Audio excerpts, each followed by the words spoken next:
साईं बाबा साईं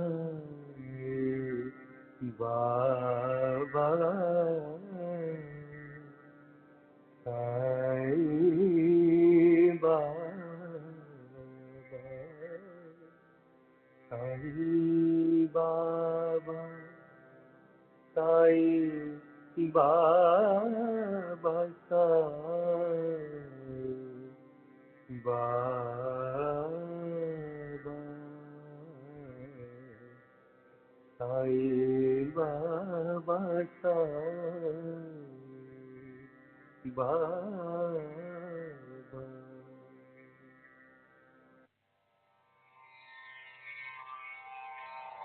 श्री सच्चिदानंद सद्गुरु साईनाथ महाराज की जय। सद्गुरु श्री साईनाथुनि शरद बाबूजी की जय।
श्री सच्चिदानंद सद्गुरु साईनाथ महाराज की जय।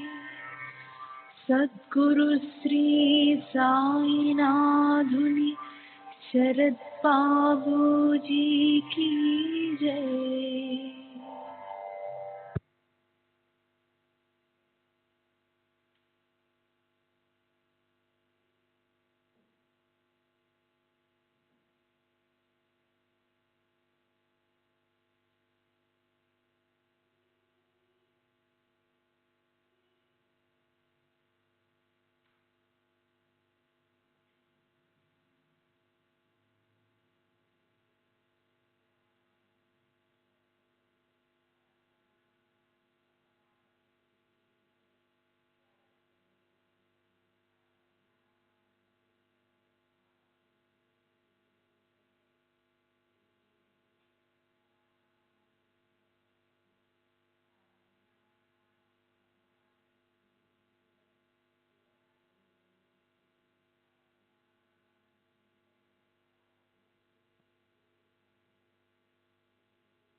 श्री सच्चिदानंद सद्गुरु साईनाथ महाराज की जय। सद्गुरु श्री साईनाथ शरद बाबू जी की जय। శ్రీ సాయినాథాయ నమః. శ్రీ సాయి సచ్చరిత్రము 50వ అధ్యాయం. నాకు ఈ మానవ జన్మనిచ్చిన తల్లిదండ్రుల ఉపకారానికి అంతులేదు. వారు నాకు మానవ దేహాన్నిచ్చారు. నేను వారికి క్రిమిలా జన్మించలేదు. గుడ్డివానిగానో, మోగవానిగానో, చెవిటివానిగానో, కుంటివానిగానో పుట్టలేదు. తల్లి గర్భాన్ని బాధించలేదు. మంచి శరీరంతో సవ్యంగా పుట్టాను. దైవవశాత్తు పరమేశ్వరుని అనుగ్రహం వలన పాదాభివందనం చేయించుకునే ఉత్తమ బ్రాహ్మణ వర్ణంలో జన్మించి నేను భాగ్యశాలినయ్యాను. జన్మ జన్మలకు కోటానుకోట్ల తల్లిదండ్రులు లభిస్తారు. కానీ ఈ జనన మరణాలను తప్పించేవారు లభించరు. జన్మనిచ్చిన వారు తండ్రి, రెండవ తండ్రి ఉపనయనం చేసేవారు, మూడవ వారు అన్నప్రధానంతో పోషించేవారు. నాలుగవ వారు భవభయాన్ని తొలగించేవారు. ప్రపంచంలో వీరంతా సమానం. కానీ కరుణాలువైన సద్గురువు వంటి నిజమైన తండ్రి వేరే ఎవరూ ఉండరు. విశేషమైన వారి చాతుర్యాన్ని వినండి. తల్లి గర్భంలో వీర్యాన్ని నిక్షేపించి యోని ద్వారా జన్మను ప్రసాదించిన వారు కేవలం లౌకిక తండ్రి. సద్గురువు అలౌకికమైన తండ్రి. వారు వీర్యాన్ని ఒక కణమైనా వెచ్చించకుండా, నీచమైన యోని లేకుండా పుత్రునికి జన్మ ఇచ్చి పూర్తి అనుగ్రహాన్ని కలిగజేస్తారు. జనన మరణాలను తొలగించేవారు, కరుణాఘనులు, జ్ఞాన ప్రకాశకులు, వేదాలలో గుహ్యంగా ఉన్న సత్యాన్ని, జ్ఞానాన్ని ప్రతిపాదించేవారు, సర్వవ్యాపకులైన గురువర్యులకు నమస్కారం. ప్రపంచంలోని అంధకారాన్ని తొలగించే భాస్కర, ఆత్మ సాక్షాత్కారాన్ని ప్రసాదించే సత్పురుష శేఖర, భక్త చిత్త చకోర చంద్ర, కల్ప తరువర, గురువర, మీకు నమస్కారం. గురు మహారాజు యొక్క మహిమ అగాధం. వారిని వర్ణిస్తే వాక్కు యొక్క అహంభావం కరిగిపోతుంది. వారి చరణాలైన శిరస్సు నుంచి మోగవానిలా ఊరికే ఉండడం మంచిది. పూర్వజన్మలో అఖండ తపస్సు చేసి ఉండకపోతే తాపత్రయాలను నశింపజేసే సత్పురుషుని దర్శనం ఎవరికీ సంభవం కాదు. తమ శ్రేయస్సు కోసం పరమార్థాన్ని, మోక్షాన్ని సాధించాలని తలచేవారు సత్పురుషులకు అంకితమైపోతే వారికి ఎటువంటి లోటు ఉండదు. సత్సంగం ధన్యం. దాని మహిమను నేనెంతని వర్ణించను. అది సద్భక్తులకు వివేకాన్ని, విరక్తిని, పరమశాంతిని కలిగిస్తుంది. సాయి కేవలం చైతన్యమూర్తి. వారు అవ్యక్తం నుండి వ్యక్తంలోకి వచ్చారు. వారి విషయాతీత స్థితిని ఎవరు నిశ్చయంగా వర్ణించగలరు? భావార్థులైన భక్తులకు, ప్రేమికులైన శ్రోతలకు కరుణామయులైన వారు ప్రేమతో తమ చరితాన్ని తామే స్వయంగా రసవత్రంగా తెలియజేశారు. ఇది భక్తులకు మందిరం. వారి హస్తం శిరస్సుపై పడగానే అహంభావం తునాతునకలైపోయి సోహంభావం మొదలైన దృశ్య జగత్తంతా ఆనందభరితంగా భాషిస్తుంది. అటువంటి వారి కీర్తిని వర్ణించడానికి పామరుణ్ణి నాకు శక్తి ఎక్కడిది? కరుణాళువైన వారే భక్తులపైన ప్రేమతో తమ చరితాన్ని తామే ప్రకటన చేశారు. ఆ సాయి సముద్రుల చరణాలకు సాష్టాంగ వందనం. సాధు సత్పురుషులకు పాదాభివందనం, శ్రోతలకు అభివందనం, అందరికీ ప్రేమాలింగనం. సాయిబాబా సహజంగా మాట్లాడుతూ ముచ్చటలను చెప్పేవారు. వానిలో నీతి నిండి ఉండేది. నిత్యశాంతిని అలంకార భూషణంగా కలిగి ఉన్న వారిని మహానుభావులు ధ్యానిస్తారు. సాయిని సూర్యునితో పోల్చడం తగదు. కారణం, సూర్యుడు అస్తమిస్తాడు. చంద్రునితో పోల్చాలంటే చంద్రుడు రోజు రోజుకు క్షీణిస్తూ ఉంటాడు. సాయి ఎల్లప్పుడూ సంపూర్ణంగా ఉంటారు. హేమాడ్ వారి చరణాలకు నమస్కరించి ఈ కథను శ్రద్ధగా, ప్రేమగా, సావధాన చిత్తంతో వినండి అని శ్రోతలకు వినయంగా విన్నవిస్తున్నాడు. నేలను చక్కగా దున్ని విత్తనాలు నాటిన మేఘాలు కరుణించి వర్షించకపోతే పంట పండుతుందా? సత్పురుషుల చరిత్ర చెవులలో పడగానే పాతకాలు నశించిపోతాయి. పైగా కథాశ్రవణంతో పుణ్యం అంకురిస్తుంది. అందువల్ల ఈ పండుగ యొక్క లాభాన్ని పొందండి. సాలోక్య సామీప్యాది 4 ముక్తులందు ఆసక్తి మనకు అనవసరం. సాయిబాబా యందు నిశ్చలమైన భక్తి కుదిరితే చాలు. అదే మనకు పరమ ప్రాప్తి. మనం అసలు బద్ధులమే కాము. మనకు ముక్తితో ఏం సంబంధం? సత్పురుషుల యందు మనకు భక్తి జాగృతమైతే చాలు. దానివల్లనే చిత్తశుద్ధి కలుగుతుంది. నీ, నా అన్న భేద బుద్ధి లేని ఆత్మ యొక్క సహజ స్థితిని మరియు అభేద భక్తిని మనం సాయి వద్ద నుండి కోరుకుందాం. ఇప్పుడు శ్రోతలకు ఇదే నా మనవి. ఈ గ్రంథాన్ని పఠించేటప్పుడు వాచ్యం, వాచనం, వాచక వ్యక్తి ఈ 3 ఏకాత్మ స్థితి ఎందు ఉండేలా చూడండి. ఈ హేమాడ్ పంతును వదిలిపెట్టండి. ఇతడు ఈ సచ్చరితకు కర్త కాడు. కేవలం భక్తుల శ్రేయస్సు కొరకు కారణభూతులైన ఒక నిమిత్త మాత్రుడు. దైవవశాత్తు లభించిన ముత్యపు చెప్పను వదిలివేస్తే దానిలోని ముత్యాలు చేజారిపోతాయి. అశ్వత్థ వృక్షం యొక్క ఉత్పత్తి గురించిన విషయం మనకెందుకు? తమ శ్రేయస్సును కోరుకునే వారికి ఉదాసీనత పనికిరాదు. ఈ కథలను తెలియజేసేవారు సాయిబాబా తప్ప వేరే ఎవరూ లేరు. వారే శ్రావ్యం, శ్రవణం మరియు శ్రోత. ఈ ఏకాత్మతను మరచిపోరాదు. లేకపోతే అది పఠన కాదు. శ్రవణంలో చెవులు శ్రద్ధగా లేకపోతే, మనసు ఏకాగ్రంగా లేకపోతే అక్కడ శబ్దాల అర్థాలను ఎవరు గమనిస్తారు? నిరభిమానంగా శ్రవణం చేయాలి. శ్రోతలను కూడా సాయిగానే భావించాలి. అప్పుడే ఆ శ్రవణానికి సార్థకత. అలా ఎప్పుడూ అద్వైత భావంతో ఉండాలి. అప్పుడే సకల ఇంద్రియ ప్రవృత్తి నిశ్చయంగా సాయి రూపమవుతుంది. ఈ విధంగా నీరులోని నీటి తరంగాల వలె మనోవృత్తి సాయిలో విలీనమవుతుంది. అప్పుడే గ్రంథంలో జ్ఞానులకు పరమార్థ బోధ, వినోద ప్రియులకు వినోదం, కవితా కోవిదులకు రసాస్వాదం, అంతటా ఆనందం లభిస్తుంది. ఇంతకుముందు ఈ సచ్చరిత్రలోని 39వ అధ్యాయంలో ఉత్తముడైన ఒక భక్తునికి సాయి సమర్థులు ఉపదేశం చేశారు. ఆ భక్తుడు సాయిబాబా వద్ద ఉన్న సమయాన భగవద్గీతలోని 4వ అధ్యాయాన్ని మొదటి నుండి వల్లిస్తూ ఉన్నాడు. ఒకవైపు బాబా చరణ సేవ చేస్తూ మరోవైపు మెల్లగా గీతా శ్లోకాలను చెప్పుకుంటున్నాడు. 33వ శ్లోకం ముగిసి 34వ శ్లోకాన్ని మొదలుపెట్టాడు. ఏకాగ్ర మనసులో తన్మయత్వంతో తనలో తాను చెప్పుకుంటున్నాడు. కానీ జనులకు అది అర్థం కాకపోతే ఏమవుతుంది? అతడు అలా 34వ శ్లోకాన్ని చెప్తుండగా ఉత్తముడైన ఆ భక్తుని అనుగ్రహించి అతనిని సన్మార్గంలో ప్రవేశపెట్టాలని సాయినాథుడికి అనిపించింది. ఆ భక్తుని పేరు నానా. బాబా అతనితో, నానా ఏమిట్రా మనసులో ఏదో కొనుక్కుంటున్నావు? స్పష్టంగా నోటితో ఎందుకు చెప్పవు? నేను ఎప్పటి నుంచో చూస్తున్నాను. నోటితో ఏదో వల్లిస్తున్నావు కానీ మాటలు స్పష్టంగా వినిపించడం లేదు. ఏమిటి అంతటి రహస్యం అని అడిగారు. గీతను చదువుతున్నాను. ఇతరులకు ఇబ్బంది కాకూడదని మెల్లగా చెప్పుకుంటున్నానని నానా స్పష్టంగా చెప్పాడు. సరే, అది ఇతరుల విషయం. నా కోసం స్పష్టంగా చెప్పు. అసలు నీకైనా అది అర్థమైందా అని శ్రీవారు అన్నారు. అప్పుడు నానా ప్రణామం చేసి తద్విద్య ప్రణిపాతేన అన్న శ్లోకాన్ని గట్టిగా వినిపించాడు. దానిని విని బాబా సంతుష్టులయ్యారు. తరువాత ఆ శ్లోకానికి అర్థం చెప్పమని అడగగా పూర్వం ఆచార్యులు వ్యాఖ్యానించిన అర్థాన్ని నానా చక్కగా చెప్పాడు. బాబా తల ఊపారు. మరలా నానాను ఉపదేశంతి తే జ్ఞానం అన్న తృతీయ చరణాన్ని బాగా మననం చేసి చూడు. అందులో తే అనే అక్షరం ఆకారం అర్థాన్ని తెలిపే అవగ్రహ గుర్తును ఉంచడం వలన అజ్ఞాన పదంతో విరుద్ధార్థం వస్తుందా చూడు. శంకరానందులు, జ్ఞానేశ్వర, ఆనందగిరి మరియు శ్రీధర స్వామి, మధుసూదనాది భాష్యకారులు జ్ఞానపరంగా చెప్పిన అర్థం అందరూ గౌరవించినది నాకు కూడా తెలుసు. కానీ అవగ్రహాన్ని ఉంచడం వలన వచ్చే విశేషార్థాన్ని తెలిసి కూడా వ్యర్థంగా కోల్పోవడం ఎందుకు అని చెప్పి సాయి కరుణామయులు చాతక పక్షుల వంటి భక్తుల కోసం కురిపించిన బోధామృతాన్ని ఇదివరకే వర్ణించడమైనది. కానీ సాయిలీల మాసిక పాఠకులకు ఈ అర్థం సమంజసంగా లేదు. కొందరు సందేహం కలిగింది. ఇది ఆశ్చర్యకారకమైంది. శ్రీ సచ్చిదానంద సద్గురు సాయినాథ్ మహారాజ్ కీ జై. సద్గురు శ్రీ సాయినాథుని శరద్ బాబూజీ కీ జై.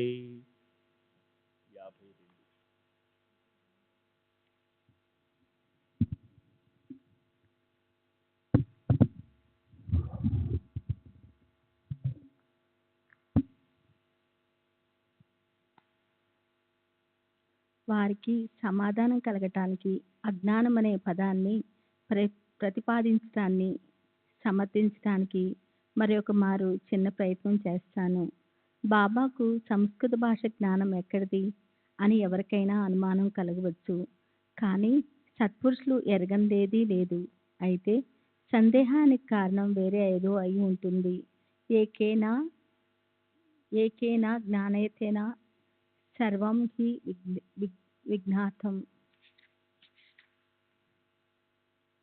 భవతి. ఇది ప్రమాణం. ఒక్క ఆత్మను తెలుసుకుంటే సర్వాన్ని తెలుసుకోవచ్చు. ఈ శృతి వచనాన్ని ఎవరు అంగీకరించరు? సాయిబాబా ఈ అపరోక్ష జ్ఞానం కలవారు. విశ్వాన్నంతా కరతలమలాకంలా చూడగలవారికి ఎవరి ప్రకాశంలో సూర్యుడు ప్రకాశింపబడుతున్నాడో అటువంటి సత్పురుషులకు తెలియందేముంది? అటువంటి ఒక జ్ఞానం ఉన్న వారికి అజ్ఞానం ఎక్కడిది? వారికి అన్ని విద్యలు అవగతం. ఇక సంస్కృత భాష ఏమంత గొప్ప విద్య అని శ్రీ సాయిలీలా మాసిక పాఠకులు కొందరు నానాసాహెబ్ వాదం విశ్వసించదగింది కాదు, అనవసరమైంది. అజ్ఞానాన్ని తెలిపే అవగ్రహ గుర్తు అతని స్వంత కల్పితంతో లేవదీసింది అని అంటారు. నానాయే ఈ నాటకాన్నంతా సృష్టించాడు. తన జ్ఞానాన్ని గొప్పగా చాటుకోవటానికి ఈ అజ్ఞాన కాండాన్ని, విదండవాదాన్ని వ్యర్థంగా లేవతీశాడు. అవగ్రహం అనే గుర్తుతో జ్ఞానం అన్న పదం వద్ద అజ్ఞానం అన్న పదాన్ని వేసి గీతకు విపరీత అర్థాన్ని కల్పిస్తున్నాడు అని అంటారు. వాస్తవానికి చాలా జాగ్రత్తగా ఆలోచిస్తే సాయిలీలా మాసపత్రికలో 39వ అధ్యాయం గురించి ఎటువంటి విపరీతార్థము, అసంబద్ధము చెప్పబడలేదు.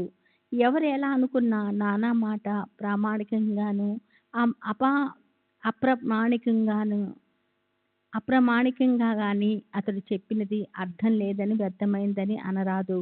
నానా పైన ఏ ద్వేషం లేకుండా, ఏ వికారాలు లేకుండా పాఠకులు తమ దృష్టి దోషాన్ని తొలగించుకుంటే అంతా ఏ దోషము లేకుండా శ్రవ్యంగా కనిపిస్తుంది. ఉత్తమోత్తమైన శ్రీ సాయిలీలా పత్రికలో 39వ అధ్యాయాన్ని చదవకుండా ఈ 50వ అధ్యాయాన్ని అర్థం చేసుకోవటం సుగమం కాదు.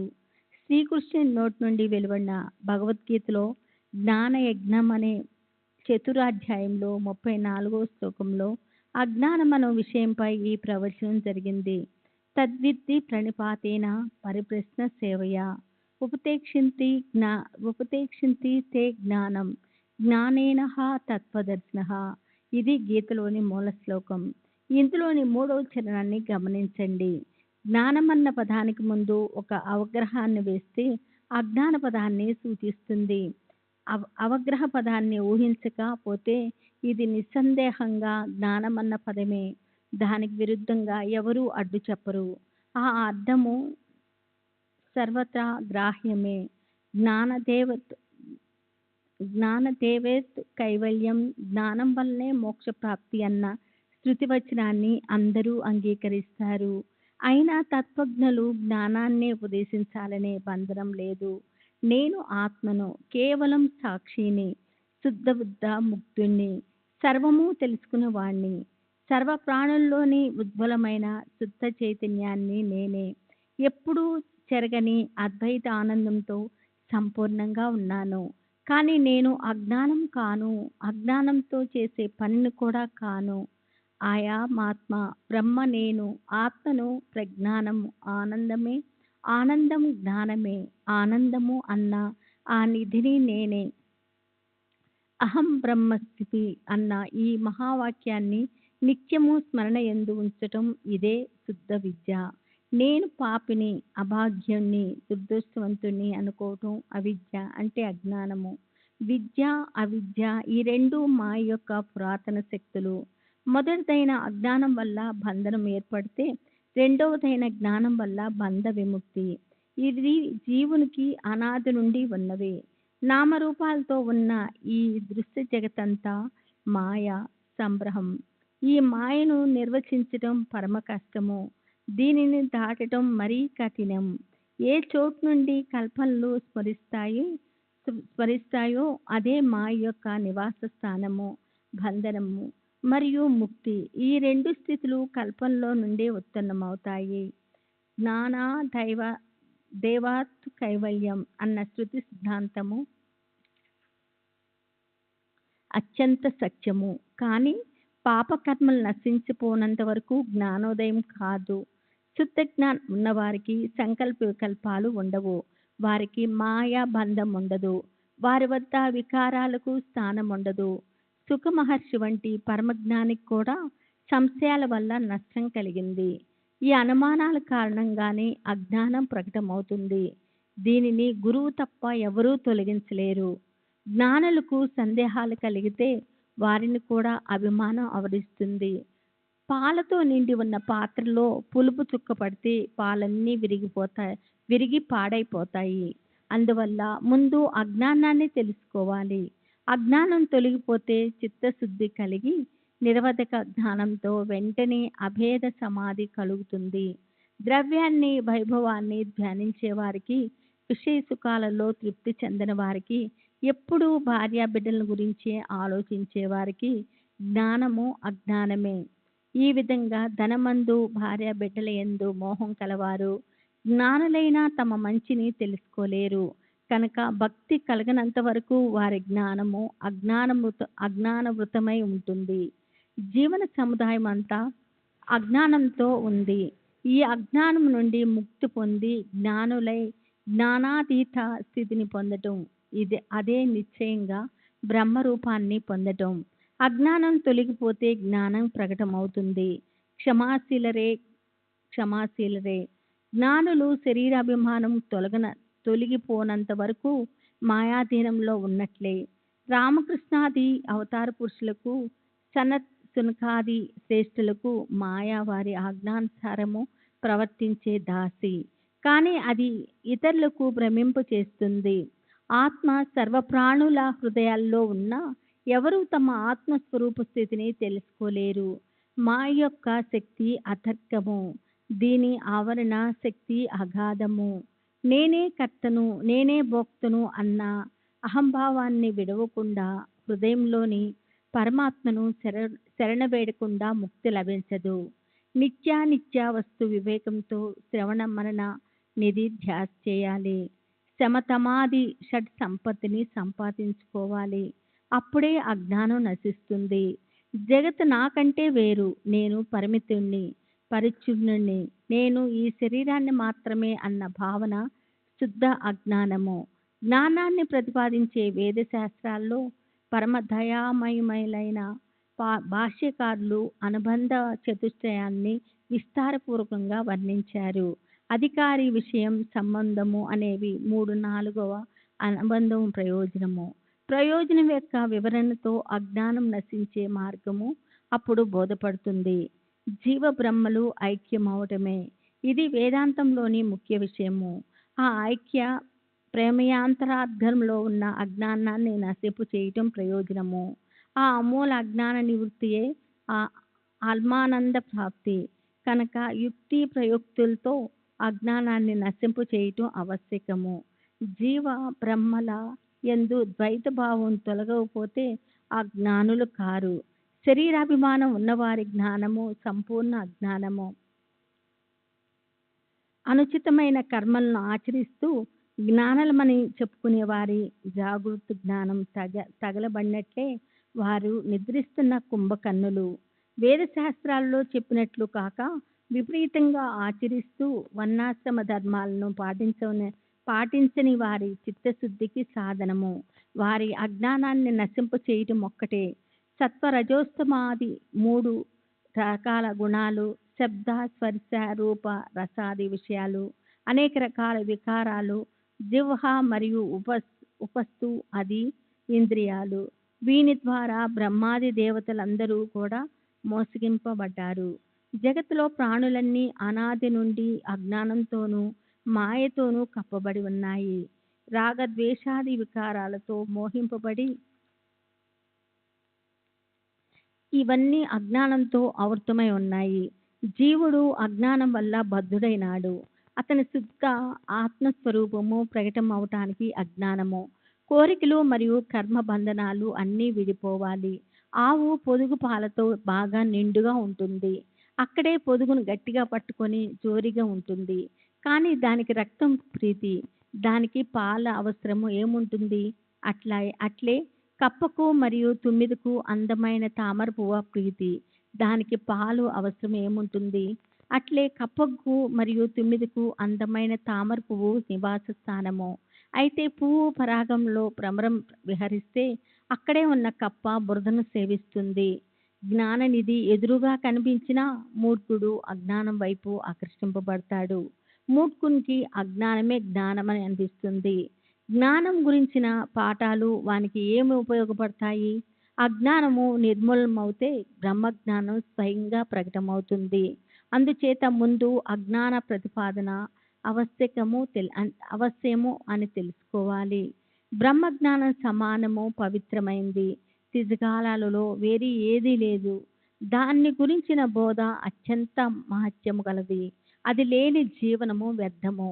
బుద్ధి మొదలైన ఇంద్రియాలు చేష్టలకు బ్రహ్మ ఒక్క విషయమైతే ఒక్క ఇంద్రియమైన బ్రహ్మను చూపించి ఉండేది. బుద్ధి గ్రాహ్యము, అతీంద్రియము. బ్రహ్మతత్వాన్ని బుద్ధి ద్వారా గ్రహించవచ్చు. కానీ అది ఇంద్రియాలకు అతీతమైనది అని స్మృతి గర్దించినా ఇది స్మృతి సమ్మతం కాదు. బుద్ధి మొదలగు ఇంద్రియాల అస్తిత్వం లేనప్పుడు విషయాన్ని గ్రహించే ఉపకరణాలు ఉండవు.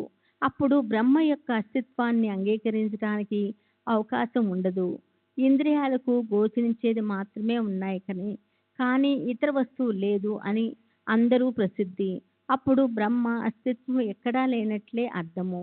అంటే బ్రహ్మ ఎప్పుడూ ఉండడు అని దీని అర్థము. ఈ అర్థం వల్ల అనర్థం అవుతుంది. సూక్ష్మమైన తారతమ్య దృష్టితో గ్రహించిన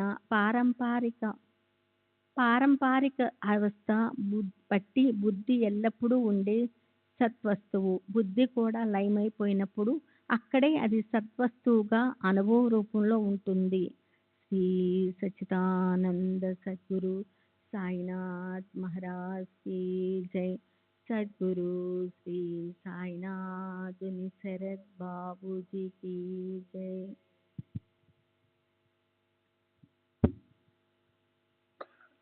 श्री श्री सच्चिदानंद सद्गुरु साईनाथ महाराज की जय। सद्गुरु श्री సాయినాథ్ శరత్ బాబూజీకి జై.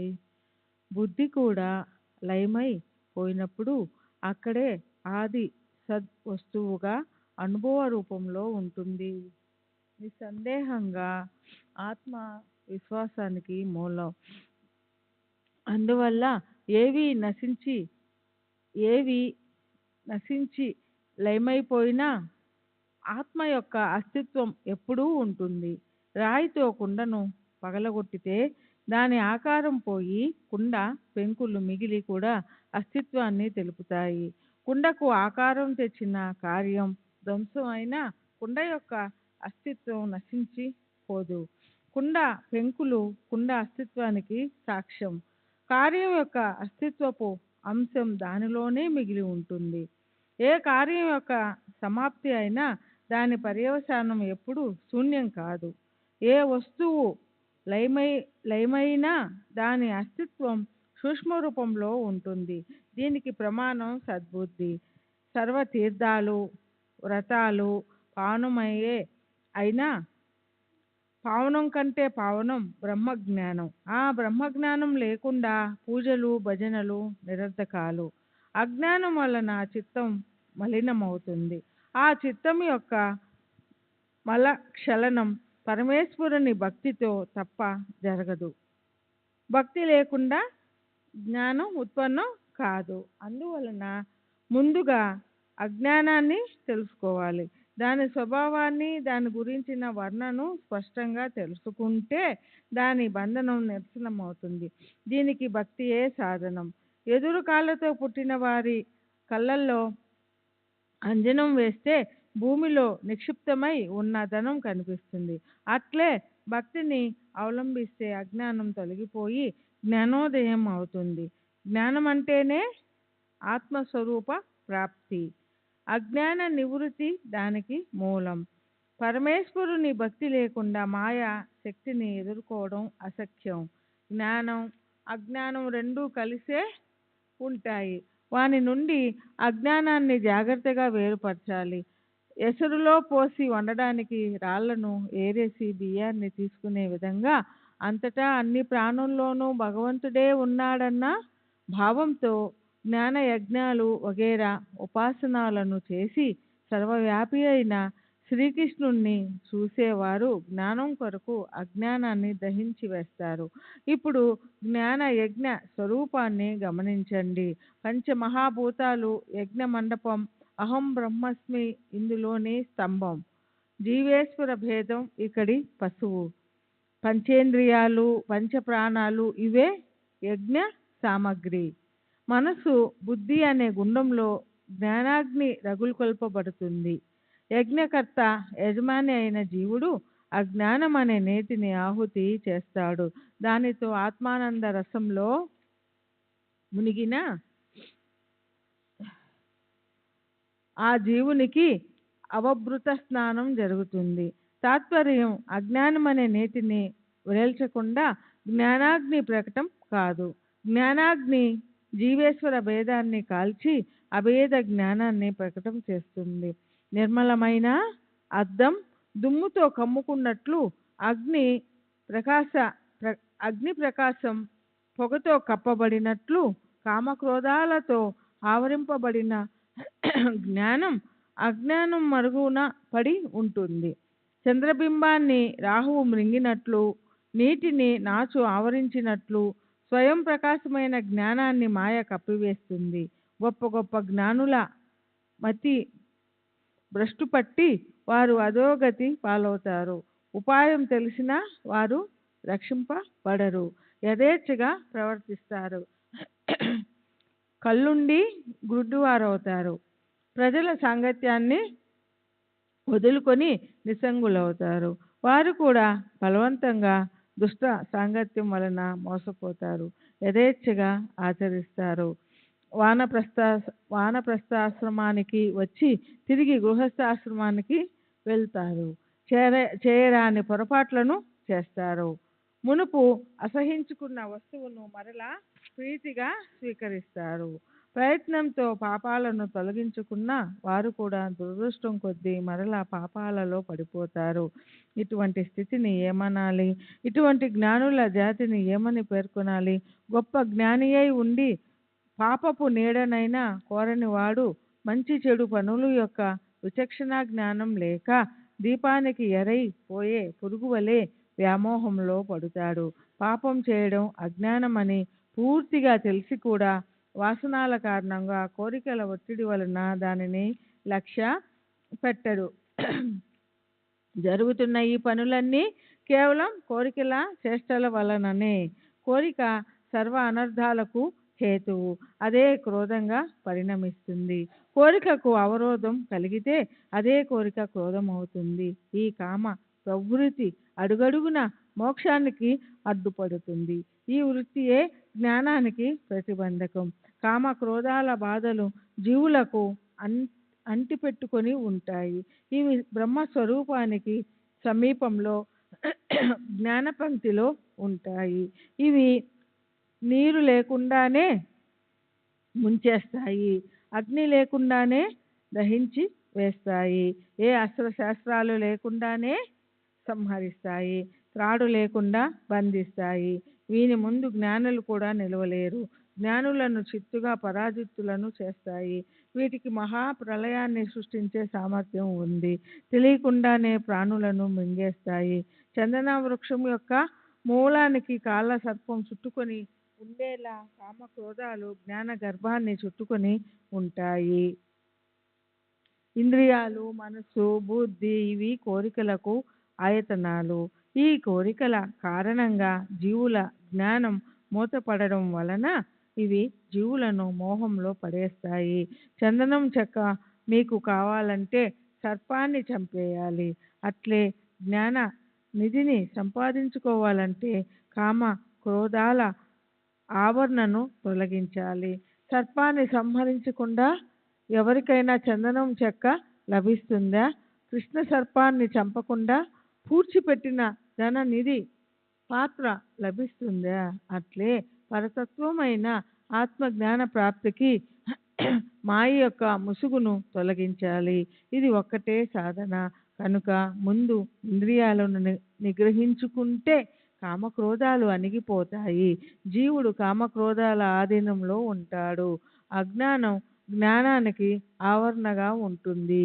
శరీరం కంటే ఇంద్రియాలు సూక్ష్మం, వాని కంటే మనసు సూక్ష్మం, మనసు కంటే బుద్ధి సూక్ష్మతం, బుద్ధి కంటేను సూక్ష్మం పరమాత్మ. ప్రపంచ ధర్మాలన్నిటికీ అతీతంగా ఉన్న పరాత్పరుడు పరమ సత్యం, అత్యంత హితకారి అయిన ఆ పరమాత్మయే అమృతమయమైన సత్స్వరూపం. శుద్ధ, బుద్ధ, నిత్య, ముక్త, అభేద స్థితిలో ఉండే తత్వం. అదే పరమానందంలో ఉత్పన్నమైన చైతన్యం. పంచీకరణమని దేనినంటారో అదే మాయారూప దర్శనం. దానిని తెలుసుకోవడానికి ఆద్యారూప అపవాదాలు ఇవి ఒకటే సాధనం. అపంచీకృత పంచమహాభూతాలను పంచాత్మత తంత్రాలని అంటారు. పంచ ప్రాణాలు, ఇంద్రియాలు, మనస్సు, బుద్ధి వీనితో ఆత్మ యొక్క సూక్ష్మ శరీరాన్ని తయారు చేయడం వీని పని. పంచీకృత పంచభూతాల నుండి విరాట్ పురుషుడు ఉదయిస్తాడు. ఆత్మ యొక్క స్థూల శరీరాన్ని విరాట్ అని జ్ఞానులు అంటారు. స్థూల సూక్ష్మ శరీరాలకు కారణం కేవలం ఆత్మస్వరూప జ్ఞానం లేక పోవడం. అదే భాషించే అవ్యక్త శరీరం అంటే ఆత్మ యొక్క కారణ శరీరం. శ్రీ సచ్చిదానంద సద్గురు సాయినాథ్ మహారాజుకి జై. సద్గురు శ్రీ సాయినాథ్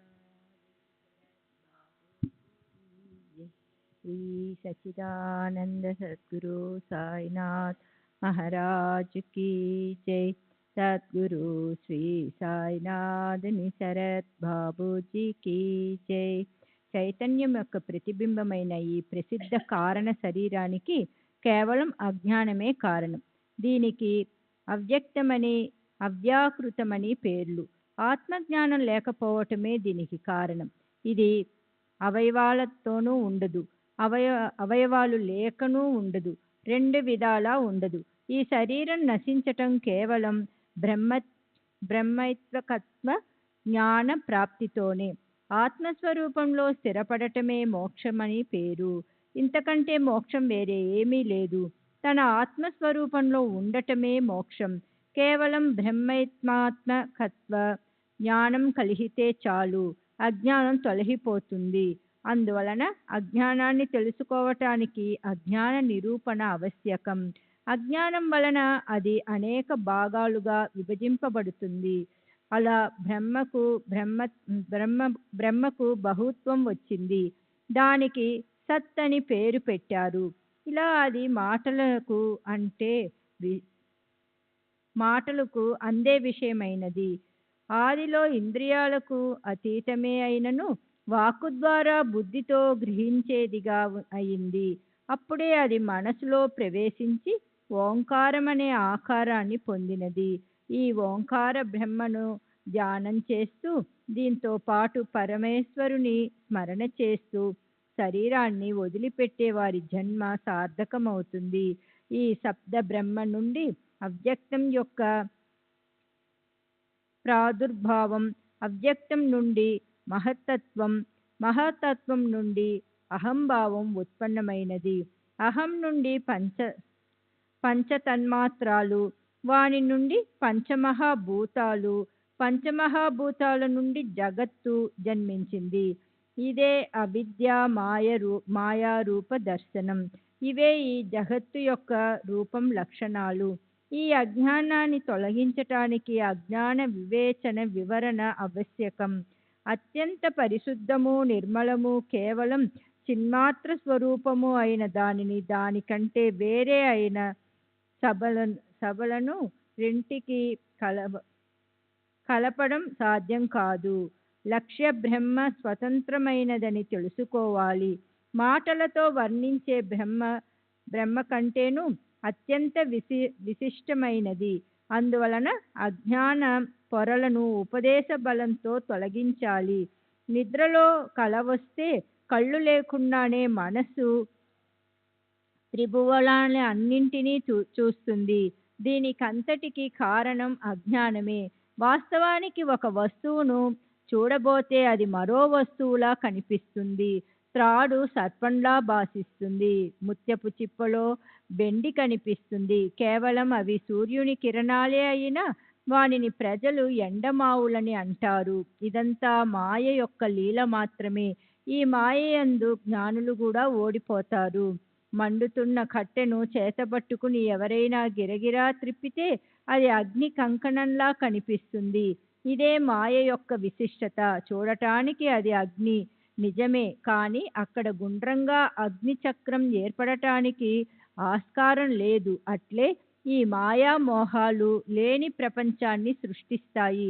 ఈ విధంగా నిశ్చయ బుద్ధి కలిగి భ్రమ తొలగిపోతే ప్రపంచం కూడా చెప్పబడుతుంది.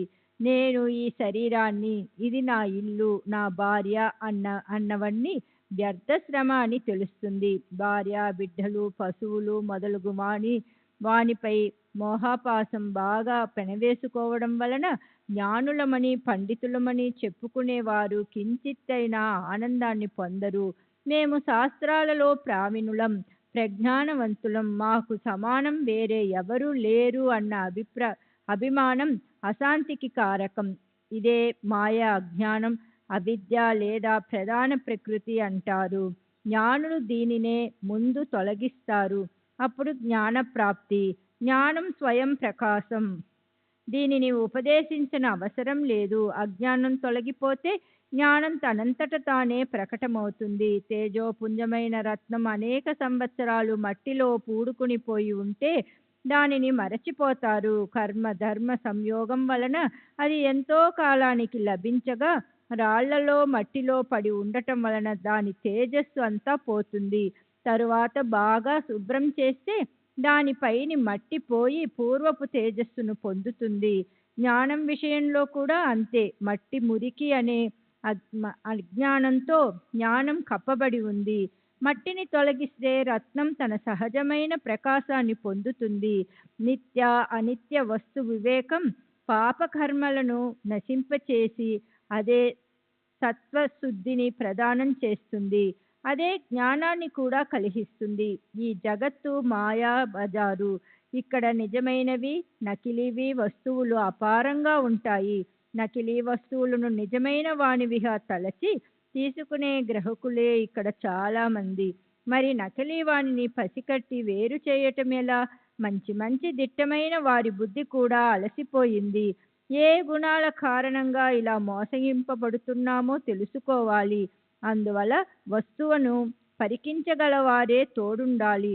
వారు చూసి చూడగానే నకిలీ వస్తువు నిజమైన వస్తువుగా ఎందుకు కనిపిస్తుంది అన్న విషయాన్ని తెలియజేస్తారు. దాంతో చివరకు అజ్ఞానం తొలగిపోతుంది. అజ్ఞానం పోతే జ్ఞానం ఉంటుంది. జ్ఞానోదయంతో మాయ సహజంగా తొలగిపోతుంది. ఇక మిగిలినదే సత్వస్తువు అని తెలుసుకోవాలి. దీనికి ప్రత్యక్ష ప్రమాణం అవసరం లేదు. బుద్ధి చాలా తేజోవంతమైనదే అయినా కల్పనలు అనే అంధకారంతో కప్పబడి ఉంటుంది. ఈ అంధకారం ఉపదేశంతో పారిపోతుంది. అప్పుడు మిగిలి ఉన్నదంతా జ్ఞానమే. దారిలో ఒక మాల పడి ఉంది. వాస్తవానికి అది మాలే అయినా మసక చీకటిలో చూస్తే అది పాము వల్ల భాసిస్తుంది. దీనికి కారణం అజ్ఞానపు పొర.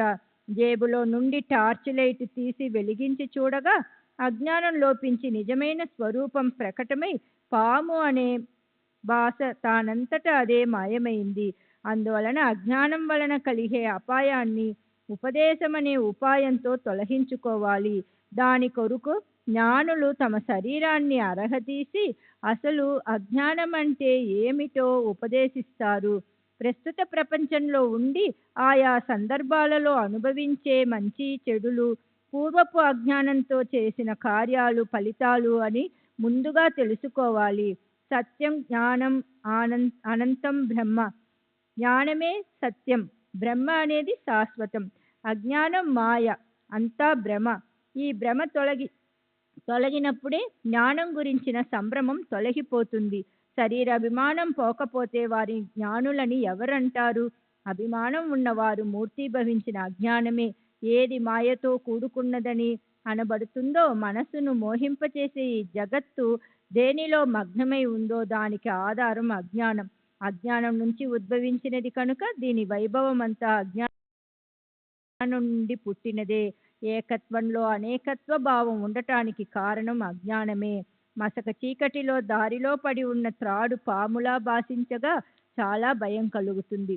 సర్పాభాస కేవలం అజ్ఞానం వలననే. ఆ అజ్ఞానం జ్ఞానాన్ని కప్పేసింది.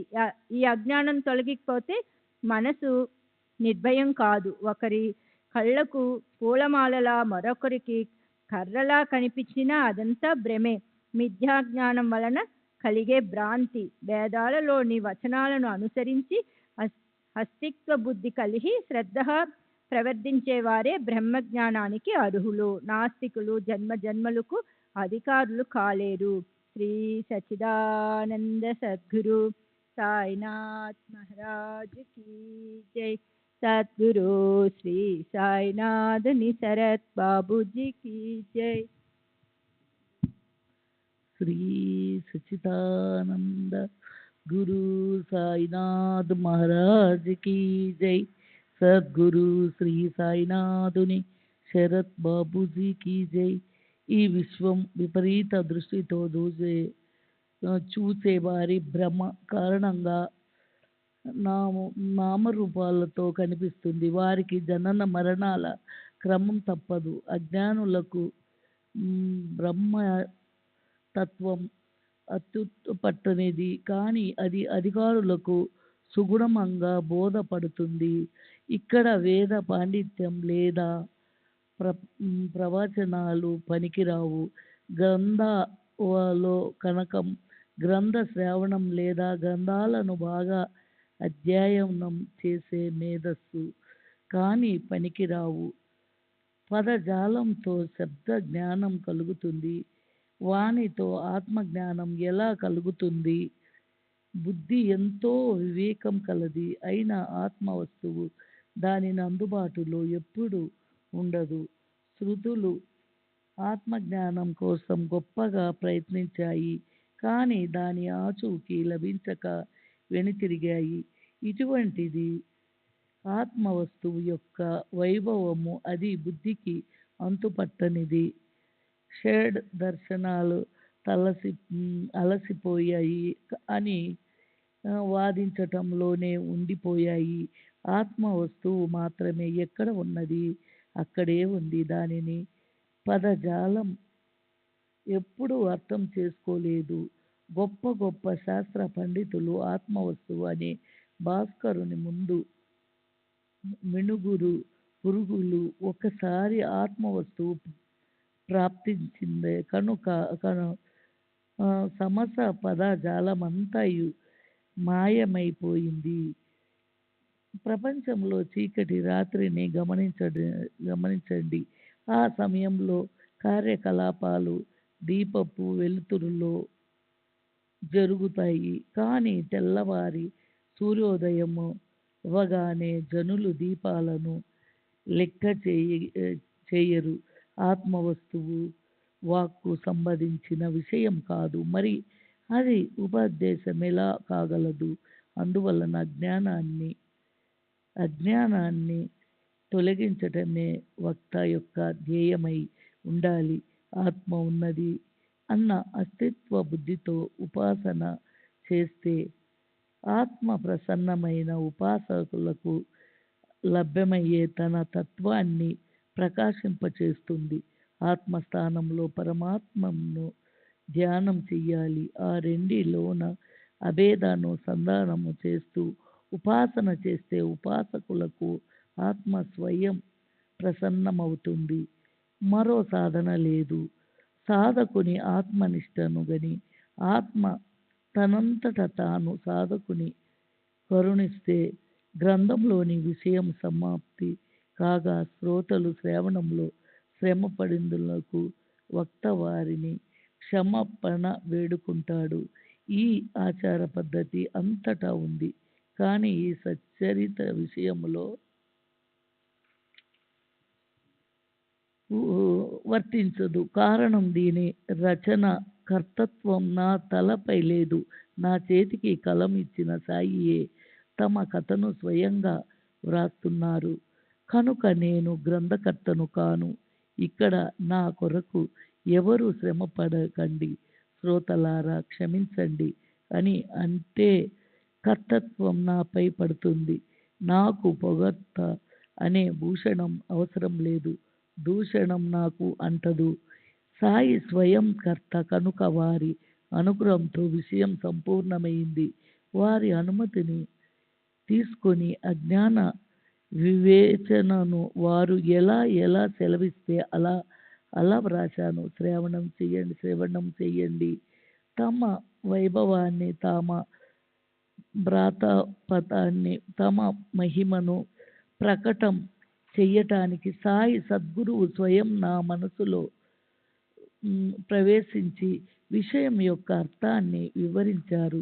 ఈ గ్రంథాన్ని దూషించిన వారు, దీనిని భూషణంగా భావించిన వారు ఇరువురు పూర్తిగా నారాయణ స్వరూపుల వలె వంద్యులు, భక్తులు. పరమ శ్రేయస్సు కొరకు శ్రీ సాయి తమ చరితాన్ని స్వయంగా తయారు చేసి హేమాడు చేతిని పట్టుకొని వ్రాయించారు. కేవలము ప్రజలను అనుగ్రహించటానికి, కుతలను దురగ్రహాన్ని ఖండించటానికి మరియు లోకాన్ని సంరక్షించటానికి సాయిబాబా శరీరాన్ని గ్రహించారు. హేమండ్ వారు చరణాలకు అన్యోన్య భక్తి భావంతో సాష్టాంగ ప్రణామం చేస్తున్నాడు మరియు రసవత్తమైన తర్వాత కథను శ్రవణం చేయండి అని శ్రోతలకు సవినయంగా మనవి చేస్తున్నాడు. స్వస్తి శ్రీ సంత సజ్జన ప్రేరితము భక్త హేమంత్ పంతు విరచితము అయిన శ్రీ సాయి సమర్థ సచ్చరితంలోని జ్ఞాన నిరసనమను 50వ అధ్యాయము సంపూర్ణం. శ్రీ సద్గురు సాయినాథార్పణమస్తు. శుభం భవతు. శ్రీ సచ్చిదానంద సద్గురు సాయినాథ్ మహారాజ్ की जय. సద్గురు శ్రీ సాయినాథుని శరత్ బాబుజీ की जय. श्री सच्चिदानंद सद्गुरु साईनाथ महाराज की जय। सद्गुरु श्री साईनाथ निसरद बाबूजी की जय।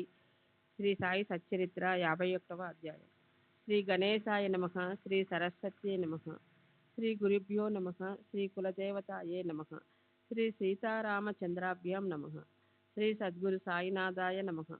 భక్తులకు ఆశ్రయమైన సాయి మీకు జయము జయము. గీతార్థాన్ని వ్యాఖ్యానించిన గురువర, సకల సిద్ధులను ప్రసాదించే ప్రభు, నన్ను కరుణించండి.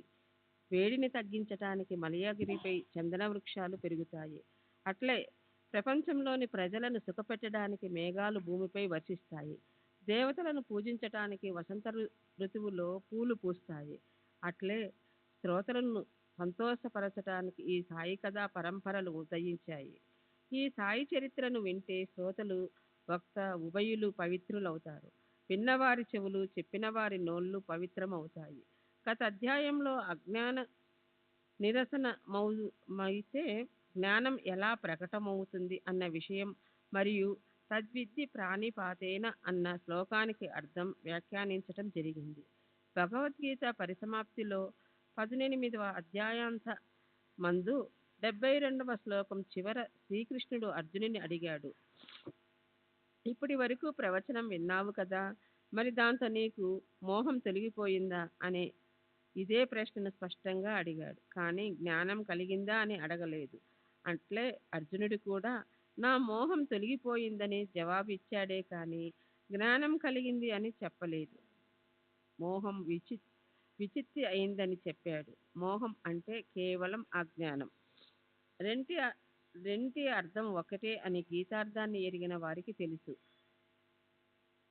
యత్ప యోక్తాం వచనో వచస్తేన మోహోయం విగతో.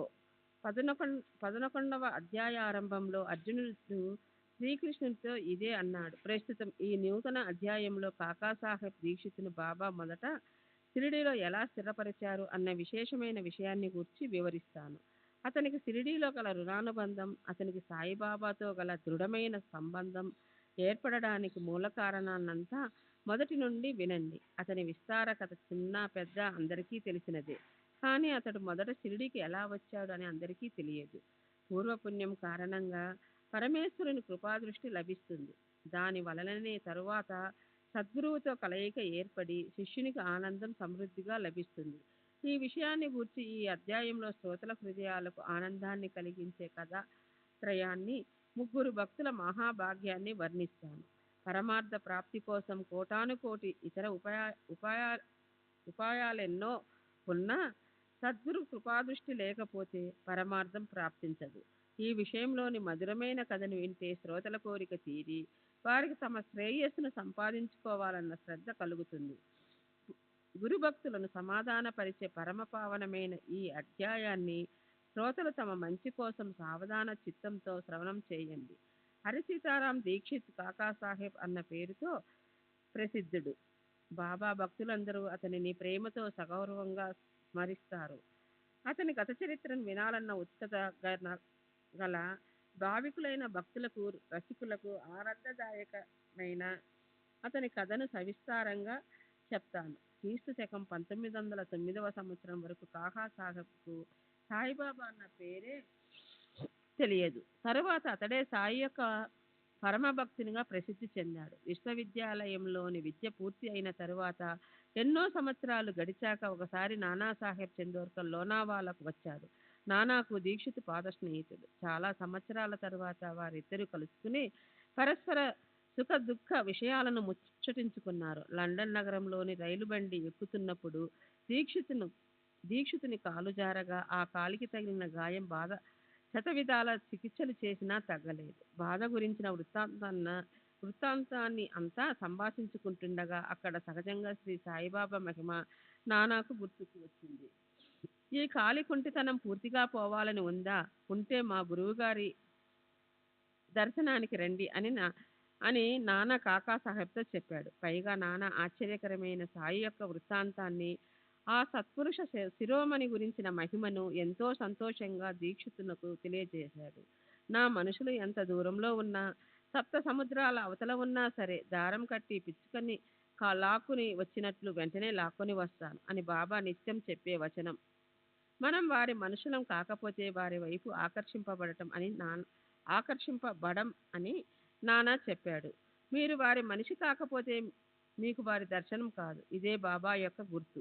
కనుక మీ అంతటా మీరు అక్కడికి వెళ్ళలేరు. సాయి గురించిన వర్ణన విని దీక్షిత్ మనసుకు సంతోషం కలిగి నేను వచ్చి బాబాను దర్శనం చేసుకుంటానని నానాతో చెప్పాడు. ఈ నా కాలి గురించిన మాటెందుకు? శరీరం నశ్వరం కనుక ఈ కాలి బాధ ఎంత కాలమైనా ఉండని. దాని గురించి నాకేం చింత లేదు. నిరతిశయం సుఖం సంపాదించుకోవటానికి నేను తప్పక మీ గురు దర్శనానికి వెళతాను. నాకు అల్పసుఖాలపై కోరిక లేదు. నేను వానిని కోరను. శ్రీ సచితానంద సద్గురు సాయినాథ్ మహారాజ్ కి జై. సద్గురు శ్రీ సాయినాథుని శరత్ బాబూజీకి జై.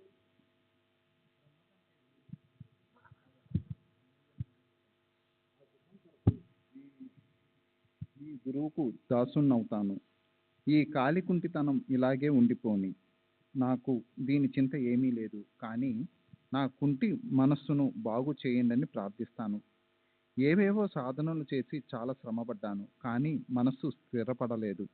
స్వాధీనంలో ఉంచుకోవాలని ఎంత ప్రయత్నించినా నాకు తెలియకుండానే అది జారిపోతుంది. మనస్సును నిగ్రహించాలని ఎంత జాగ్రత్త పడినా మనస్సు ఆశ్చర్యంగా దృష్టికి అందకుండా తప్పించుకు తిరుగుతుంది. నానా, నేను నీ గురువు దర్శనానికి వచ్చి నా మనోవైకల్యాన్ని తొలగించమని వారిని ప్రార్థిస్తాను. నశ్వరమైన శరీర సుఖాలపై విరక్తి కలిగి పరమాత్మ సుఖంపై ప్రీతి గల భక్తులు పారమార్థాన్ని సంపాదించుకోవడం సాయికి పరమ సంతోషం. శాసనసభ ఎన్నికల విషయాలనే చర్చించుకుంటూ అంతటా ఆ విషయాన్నే ముచ్చటించుకుంటూ జనులందరూ ఆ పనులలోనే నిమగ్నులయ్యారు. కాకాసాహెబ్ కూడా తన కోసం ప్రజల అభిమతాన్ని సంపాదించుకోవడానికి స్నేహితుల వద్దకు అనుకోకుండా అహ్మద్ నగర్కు వెళ్ళారు. కాకాసాహెబ్ మిరీకర్ అక్కడి సర్దార్. అతడు దీక్షిత్కు చాలా సన్నిహితుడవటం వలన దీక్షిత్ అతని వద్ద బస చేశాడు. అప్పుడు అహ్మద్ నగర్లో అశ్వ ప్రదర్శన ఉన్నందువలన దానికోసం అనేక రకాల మనుష్యులు అక్కడ పోగయ్యారు. బాలాసాహెబ్ మిరీకర్ కోప్రగాం అమల్తేదారు అహ్మద్ నగర్లోని అశ్వ ప్రదర్శనానికి హాజరయ్యారు. దీక్షిత్ అక్కడికి వచ్చిన పని అయిపోయింది. షిరిడీకి ఎలా వెళ్ళాలి, అక్కడికి ఎవరు తీసుకుని వెళ్ళగలరు అని అతనికి షిరిడీ ధ్యాస పట్టుకుంది. బాబాతో దర్శన యోగం కలగాలి అని దీక్షిత్కు అదొక్కటే ఆలోచన. ఎవరు నా వెంట వచ్చి నన్ను బాబా సన్నిధికి తీసుకుని వెళ్ళి వారి పాదాలపై పడవేస్తారు అని దీక్షిత్కు చాలా చింత. ఎన్నికల పని ముగిసిపోగానే ఇక షిరిడీకి ఎలా వెళ్ళాలని దీక్షిత్కు చింత పట్టుకుంది. మిరీకర్కు ఆ విషయాన్ని మనవి చేశారు. కాకాసాహెబ్ మిరీకర్, అతని కుమారుడు బాలాసాహెబ్ ఇద్దరూ తమలో దీక్షిత్ వెంట ఎవరు వెళ్ళాలి అని ఆలోచించారు. ఆ ఇద్దరిలో దీక్షిత్కు తోడుగా ఒకరు వెళితే చాలు, కానీ ఎవరు వెళ్ళాలి అని నిశ్చయించడానికి ఆలోచించసాగారు. మానవుని ఆలోచన ఒకటైతే పరమేశ్వరుని సంకల్పం మరొకటి. దీక్షిత్ని షిరిడీ ప్రయాణానికి అనుకోని ఘటన సంభవించింది. ఇక్కడ దీక్షిత్ తప్పిస్తూ ఉండగా అక్కడ భక్తుని ప్రబలమైన కోరికను తీర్చడానికి సాయి సమర్థులు ఎలా కరిగిపోయారో చూడండి.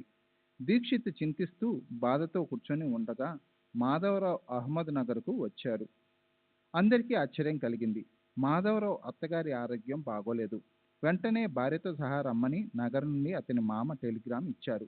ఆ తంతి వార్త అందగానే అతడు తయారై బాబా అనుమతిని తీసుకొని భార్యతో సహా ఆ ఇద్దరు చితలీకి వెళ్ళారు. 3 గంటలు వెళ్లే రైలు బండిలో ఇద్దరు అహ్మద్ నగర్కు వెళ్ళి టాంగా బండిలో ఇంటి కుంభం వద్ద దిగారు. ఇంతలో నానాసాహెబ్ పాన్షే, అప్పా సాహెబ్ గద్రే అశ్వ ప్రదర్శన సందర్భంలో ఆ దారిని వెడుతూ అక్కడికి వచ్చారు. అనుకోకుండా మాధవరావు టాంగా బండి నుండి దిగడం చూసి వారికి అత్యంత ఆశ్చర్య ఆనందాలు కలిగాయి. భాగ్యవశాత్తు షిరిడీలోని మాధవరావు ఇక్కడికి వచ్చాడు. దీక్షిత్ని షిరిడీకి తీసుకుని వెళ్ళడానికి ఇంతకంటే మంచి తోడు ఎవరు అని అన్నారు.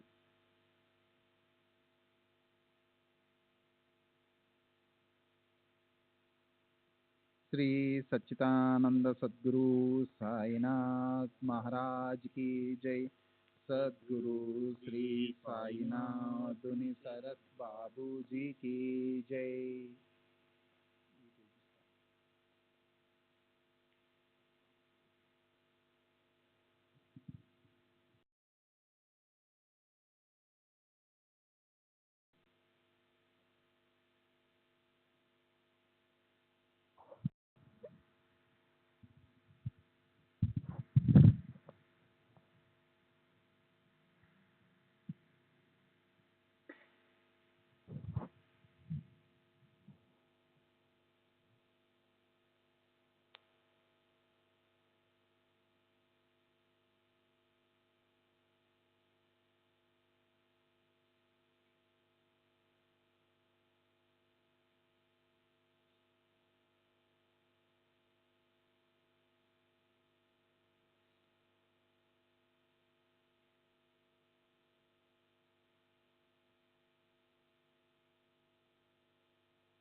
श्री सच्चिदानंद सद्गुरु साईनाथ महाराज की जय। सद्गुरु श्री साईनाथ मुनि शरद बाबू जी की जय। साई रहम नजर करना, बच्चों का पालन करना। साई रहम नजर करना, बच्चों का पालन करना।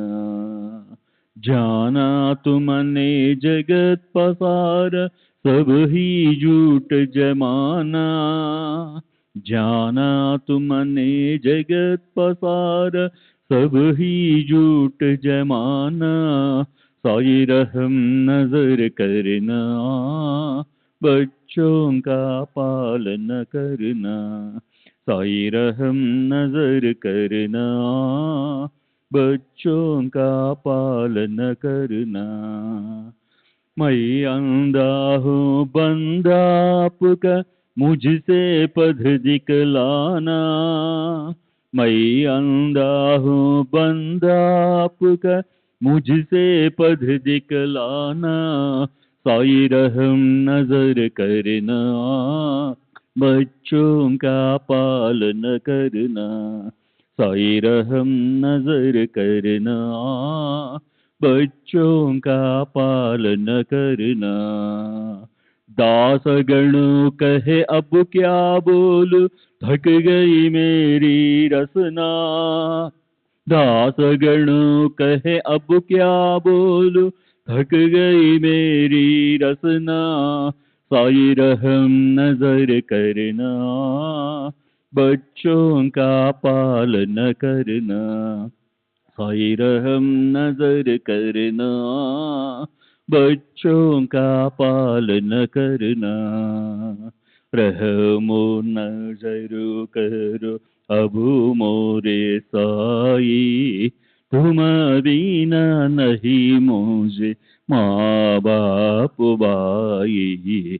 रहमो नजर करो मैं आंधा हूँ बंदा तुम्हारा।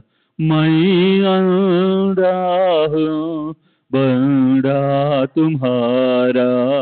मैं ना जानू मैना जानो मैना जानो अल्लाह इलाही रहमो नज़र करो रहमो नज़र करो अब मोरे साई तुम बिना नहीं मुझे माँ बाप भाई रहमो नज़र करो काली जमाना मैंने गमाया काली जमाना मैंने गमाया साथी आखिर का साथी आखिर का साथी आखिर का तुम बिना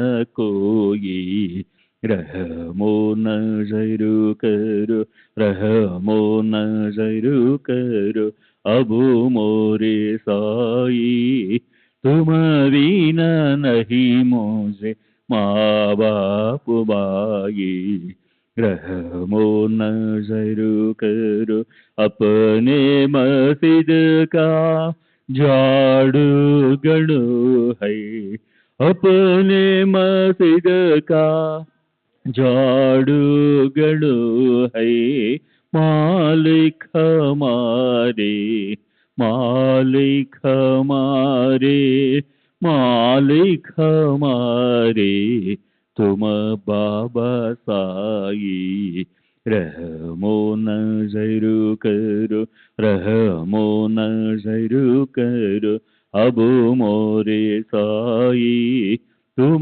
बिना नहीं मुझे माँ बाप भाई रहमो नज़र करो। श्री सच्चिदानंद सद्गुरु साईनाथ महाराज की जय। सद्गुरु श्री साईनाथ निशरद बाबू जी की जय।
श्री सच्चिदानंद सद्गुरु साईनाथ महाराज की जय।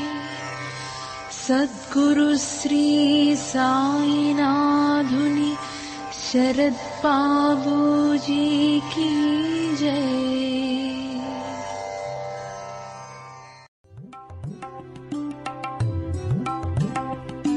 Sai Baba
Sai Baba,